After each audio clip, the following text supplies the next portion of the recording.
All right. Sam, what's going on in Florida? So, the Convo Couch is going to follow some primaries. You know, we're going to do. We're going to get back on that trail. One of the states that's important to all of us on the couch is Florida. We have deep roots there. We know the people there, and primarily District 23. So, I want to talk about some fun facts about what's going on in Florida. Number one, this is the second primary of the year in Florida, which is kind of odd, fam. In March 17th, they had their Democratic presidential primary, but now on August 18th, they're going to have another state primary. This is what people do rightfully criticize about. Like, this is definitely like a more conservative outlook here. Like, can we just stop? Can we just make it one day? Like, I think everybody on any side of the aisle wouldn't mind having one day to just take care of it, right? Like on either side of the aisle. That's like, gotta be done by design. Obviously it's done by design is what I'm saying. It's ridiculous. Yeah. Who's gonna it's hard enough to get people to vote for one day, let alone 2 days in 2 random months. Like, what the hell? It's and then a third time for the general election? Are you crazy? In Florida. Get the no fuck wonder outta they here. have like no people vote. Well, remember when Johnny first joined the Convo Couch, we started talking about elections and stuff? I'm like, Johnny, curious, why don't a lot of young people vote? And he goes, they don't believe a vote's counted. Plain and simple. That's the number one reason. Yeah. But even this tactic is another form of suppression, which goes to a conservative establishment kind of candidates on the ballot. Debbie Wasserman Schultz is now protected because it's split 2 days, because if your progressives go out and vote for Bernie Sanders, they would have voted for Jen Perlman this time. They would have voted for Tim Canova last time. District 23 is both in Broward and Dade County, folks. Now, this is kind of interesting, fam, because it sits on 2 different counties and 2 different voting systems. All right? Debbie Wasserman Schultz, her district has been the epicenter of cheating, and she looks to screw over Jennifer Perlman this time. Great candidate. We had her on the show several times. We love Jen. And she's already screwed over Tim Canova twice. Yeah. Right? Yep. And the reason why is both of these counties are using ES and S systems, which is one of these big corporations. So when you told me... Yes. There's 2 different types of... one in Dade and one in Broward. Yes. Okay. So the one in Broward is like ours. Yes. Okay. Ballot marking device. Okay. So in Broward, which is the majority of her district, it's the ballot marking device that prints out the paper trail, or the paper ballot, I should say. But in Miami-Dade, they use the DRE, the touch tree. But one thing I want to talk about before that, because I want to go over number 4 here real quickly on my notes, which is we talk about open source. There is proprietary software in these machines. We can't look into the black box, right? But the thing that's interesting about this company, fam, and this company has about 40% of the machines across the country, is not only do they say that their software is proprietary software, they say who owns them is proprietary. In other words, what's going on, and I have this article here right now, and it says voting machine companies, the names of our parent companies are trade secrets. So when a North Carolina State Board of Elections asked the voting machine companies whose products were used in the state elections, who owned the companies, both election systems and software, and Hart claimed that the answers to the questions were proprietary, confidential trade secrets that would devalue the companies if they were divulged. So they use the excuse that they legally can't say anything. Exactly. In other words, they're shell companies of another shell companies of another shell companies. In other words, you can't travel down these rabbit holes to find out. And that's how they get away with it. They do get away with it. But more than anything, it just shows you the elites are having cover right now. They own our elections, and that's something we have to face. And by saying so, when we're talking about these ballot marking devices that are in Broward County, in Dade, they have these DREs. So this is worse. This is worse. We talked about this when we had Mr. Breaky on the show. The DRE touchscreen machine. In this case, it's the iVototronic. It sounds good. It sounds like a Decepticon is the fucking machine. And it is in Florida. There is no paper trail associated with this at all. That means that the only way to recount, with my air quotes, Mr. Rick Sanchez, the vote in Miami-Dade County would be to simply run the same machine that did the original count, in case there is no reason to believe that the count would be any different on the recount than on the initial count. Oh, there isn't, huh? Oh, no, fam. And here's the thing. Proprietary software, you cannot see what's going in. Okay, so you're telling me that, for instance, here, the ballot marking devices you guys have seen in our show, where we, you insert the paper, you get a printout, you read it, then you insert it back, and then that's your paper trail, which is still bad enough Yes. because it's still from the computer, blah, blah, blah. Enter it in, you touch the screen, you enter the thing. Now, the reason why they have the ballot marking devices in the first place is, if you remember in Florida with the hanging chads, that's why I think George Bush signed into law an act that says that no longer can they use can you touch it with your hands. But some counties were kind of fighting that whole situation. But in Florida, they went full-fledged with these machines. Yeah. And they use this, once again, company which has a black box voting machine. You can't prove to me it's real. So that one doesn't give you a piece of paper. That's the difference. Well, the DRE, which is the direct recording electronic, you touch the screen, there's no paper trail. So anybody who fixes anything in the inside of the machine, and we can't look in it once again, right? It's proprietary software. Well, there's USBs, SD cards, they and all that. found in these, they were having modems. Even Johnny found out when we asked the question, there were SIM cards in New Hampshire. New Hampshire is supposed to be one of the better states when it comes to our elections. So it just shows you that our elections are really screwed up. Wow. And the DREs are in half the county, and you better believe that Debbie Wasserman Schultz, she has the connections to fix those machines. She has the connections to beef up the mail-ins. So it's going to be really hard for Jen Perlman to beat her. But we're rooting for Jen. I wrote a quick synopsis, okay? Our publicly funded elections are owned by private shadow companies that are shell companies of other secret shell companies. Literally, fam. Literally, fam. Yeah. There are many avenues in which the elites screw us with our elections. They can suppress the late progressive vote by causing huge lines and blame it on faulty machinery and the poll workers. They can skim or boost the mail-in votes for candidates of their choice. And one we like here, they're kicking people of color to provisional ballots by changing their registration status or just saying that it's the same thing. However, and this is important now because I'm exposing myself here. I believe the biggest mechanism in which the elites use that affects the vote the most is denying us transparency by rejecting any form of open source software with GPL, which is a general public licensing, fam. This is the area where they can do the most damages because it's owned by corporations that have proprietary software and they can lock it up, but we can't even go in there and look. Joe Biden, all these other people, Debbie Wasserman Schultz, even Tim Canova, when he got 5% across the board in every single freaking This statistic. sounds like this should go to the Supreme Court, because wouldn't you have a case saying that they're supposed to be open source?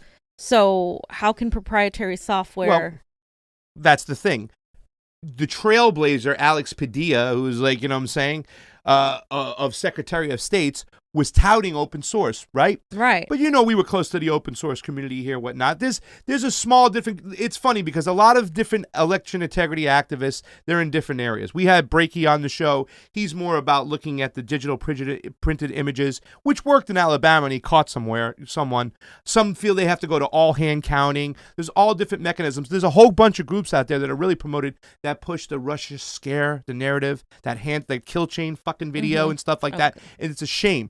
But the people who really, I think, that I've matriculated to most, and I think I see people like Tim Canova really coming around on it, is understanding that open source is one of the most important things we can do. Because what we do is by using an open source system, we now own the elections. Then we can start fixing everything else. Or we can hire somebody who's going to fix the front of the house, right? Not a Dean Logan, but somebody who's going to make sure that he knows how to put systems into play, that when we walk into an election center, there's not two young kids answering people's questions who've never worked an election before and they don't even know what to say, and then you got people who are 80 and 90 operating the iPads. Yeah. In a 3-hour line out the door. Well, not even putting aces in places, like 5 machines in a $50,000 kids college. Yeah. It's insane. Yeah. But listen, we've opened restaurants before. My whole job was opening up restaurants. Can you imagine if we did this right and stuff? We would make sure everything was in place. We would do practice stuff. Like I would do like cartoon characters, like come vote for your favorite cartoon character, whatever, to test the system, to show transparency. For your favorite show. No, really, the front, and that's the thing which I've kind of drilled into some people's head, because a lot of the open source guys, and there's a close one, a good friend of mine, he even at first he goes, well, as long as we establish that the elephant in the room is the open source situation, I get it. But even Tim Canova says, sometimes I think it's a distraction when they talk about the suppression measures on the front end. No, they put as many holes in the boat to get as much water in as possible. Yeah. The provisional placebo ballot is another mechanism. Yeah. This is the most important one, because once we have open source, we now own the system. We own the elections. We can fix everything else after that, especially the mail-in ballot and whatnot. But you can see I put an article about this up, and it talks about it because Alex Padilla had to change his tune. The open source community forced this upon him, fam. Now, let me close this ad over here. And it says right here, Los Angeles County's new, quote, open source voting tallying system isn't open source just yet. Okay? And I want to just, there was one part, I should have had it ready, John. I'm sorry. This is what we talked about, where Alex Padilla had to pretty much say, where is it at? If you see it? Yes, there. It was, can you read that? I don't even know it. Oh, with security on the minds of election officials and the public, open source technology has the potential to further modernize election administration, security, and transparency. California's Secretary of State Alex Padilla, who certified the new system on Tuesday, said in the press, the one catch, the new system might not count as open source just yet, as the agency that created it hasn't shared the underlying code with the wider programming community, which is the exact opposite of open source. Well, yeah. So just say it's not open source. It's not open source. And wouldn't you know, fam, it wasn't MSNBC. It wasn't CNN. It wasn't even Fox News. It wasn't the Young Turks. It was the Convo Couch who caught up. And listen, we've played different parts of this same video when we went and confronted Jeff. We played a point where Fiorella asked him about the precincts that are open. He says, we're going to open up 1,000 precincts for 11 days. Johnny, what did they open up? Like 230 of them we caught, right? So we were catching all this stuff. We keep referring to this video where we were prepared and we knew what the fuck was going on. We knew what would happen, and we tried to, we knew we weren't going to be able to stop it, but we tried to warn as many people as we could. Yeah. It was like I think it was with 10 days out, me and John just looked at each other like, this is going to be a fucking disaster. There's going to be long ass lines. This is going to be a disaster. And people got pizza twice. Yeah. And we knew that before going in, but 10 days out when we went out and saw for our own, we went to 11 precincts. We were like, all right, we were right and it sucks. Because this is our democracy. Didn't want to be right. So this is a little video of Jeff Klein, who is the assistant to the registrar. Remember when we saw him down there going for the fucking, I punked this guy. I'm like, oh, you, Jeff Klein, I am disappointed in you. We're going up to count these provisionals that you assured us. When in this same video, he said, no, you're going to be able to go vote conditionally. Yeah, after the we went and saw where the provisional ballots were being counted, and he actually showed up, which was funny. He didn't know we were coming. That's the power we got, fams. You know what I'm saying? Like yesterday, I covered the El Monte thing. Like the mayor showed up. The chief of police was stalking the protests. Yeah, we're making waves. Well, we got power in numbers. So let's see. Jeff Klein, listen what he says about the open source when I ask him, "Where's the code?" Okay, where are we getting the voting machines from that you said we're purchasing? The voting machines, where are they? The actual machines, where are they coming from? Where are we purchasing them? We developed them ourselves. Where are being purchased from? The county paid for them. From Microsoft? No. The county developed the devices. They're 100% owned by LA County. We own the software.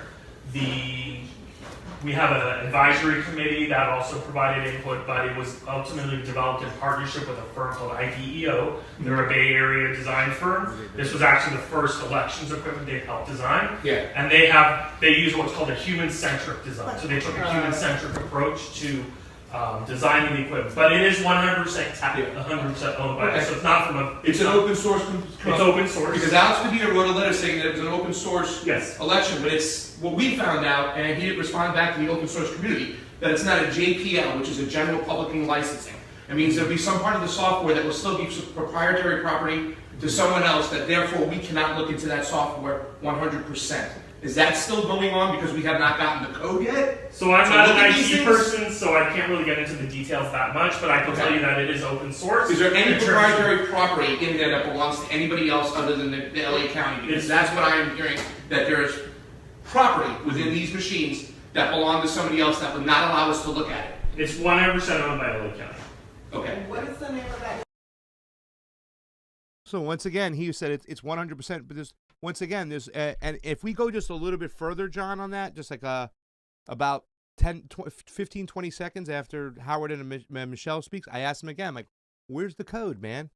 Why don't we have the code? We don't have to necessarily go over it, but that's what we did. We asked him right there. We confronted him, and he was like, later on, he goes, well, I'll give you my card. I'm like, if it's open source, you're out here touting that it's open source, but yet you don't have the source code. Yeah, that's the opposite of open source. They you know how they do. They love to twist, give you platitude salads, and they're like, Yeah, this is Medicare for all access. Like, oh, but it's Medicare for all, but it's access. Like, this is what they did the whole freaking primary. Yeah. The whole freaking primary. Were you done with that, by the way? Well, yeah, it was just, I just wanted to say that without the ability to look inside these black box voting machines that are owned by all these companies, ES&S, Dominion, whatnot, I mean, really, to tell you the truth, I hounded him in that meeting about open source, and he was going around. The message was, the propaganda was, go out and tell people we got open source. Well, where's the source code? He wasn't counting on us showing up that day, fam. How many times did he tell us, I'll give you guys my card later? In other words, don't embarrass me now because I ain't got the fucking answers to the real questions. You know what I'm saying? Well, they never answer when you actually, and no, he did answer you, but he never answered the question. So no, he didn't. Well, he claimed it was open source, and you see that Alex Padilla said the same thing. He says, it's not technically open source because we haven't shared the source code with the community. But now the propaganda rhetoric is out there. The narrative is out there that we have open source. And we don't. There was an election integrity activist trying to tell me I don't know what you're talking about, Pasta. We have an open source system. Like, are you fucking nuts? No. Are you fucking nuts? You don't know what you're talking. You're an election integrity activist and you're telling me we have an open source system? We do because not. Alex Padilla told you that? Because Dean Logan told you that? Come on, man. That's what's so sad about this is that a lot of people aren't looking in this area. This is the first thing that needs to be done. Remember the Big Short? Zero. So we have zero transparency. You're Zero. so annoying when you do that voice. I gotta take this call. Doing nothing. You're so annoying. Yeah, well, we can demand free and fair elections outside the electorate too. That might be what it takes, you guys. We might. I don't think they're just gonna like pass any legislation for this if we don't demand it, and that goes for everything.